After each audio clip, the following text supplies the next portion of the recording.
আমি রত্না দেবনাথ, বিজেপি মনোনীত প্রার্থী পানিহাটি থেকে। পানিহাটির সত্যিই গর্বিত যে 24 তারিখ আমাদের মোদিজি, আমাদের সবার প্রিয়, তিনি আসছেন আমাদের অমরাবতী মাঠে।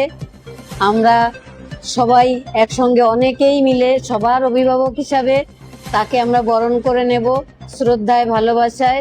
তাই আপনারা অনেকেই আসুন। মোদিজি সবার, সব মানে শুধু আমাদের পানিহাটিতে আসবেন বলে যে শুধু পানিহাটির লোক থাকবে তা নয়, সমস্ত জায়গা থেকে মানুষ আসুন এবং আমাদের সাথে পা মেলান।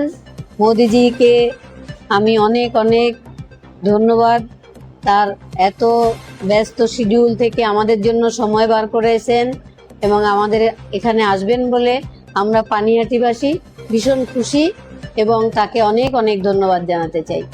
9ই আগস্ট আরজি করে নৃশংস ঘটনার পরে আমার মেয়েকে সবাই ঘরের মেয়ে মনে করে আন্দোলনে নেমেছিলেন, রাস্তায় নেমেছিলেন, রাত দখল করেছিলেন। তারা এখনো আমার মেয়ের বিচার চান। তাই আপনারাও আসবেন সবাই এই মঞ্চে, আমি আমন্ত্রণ জানালাম সবাইকে এবং সবাই মিলে আমরা মোদিজিকে অভিনন্দন জানাবো।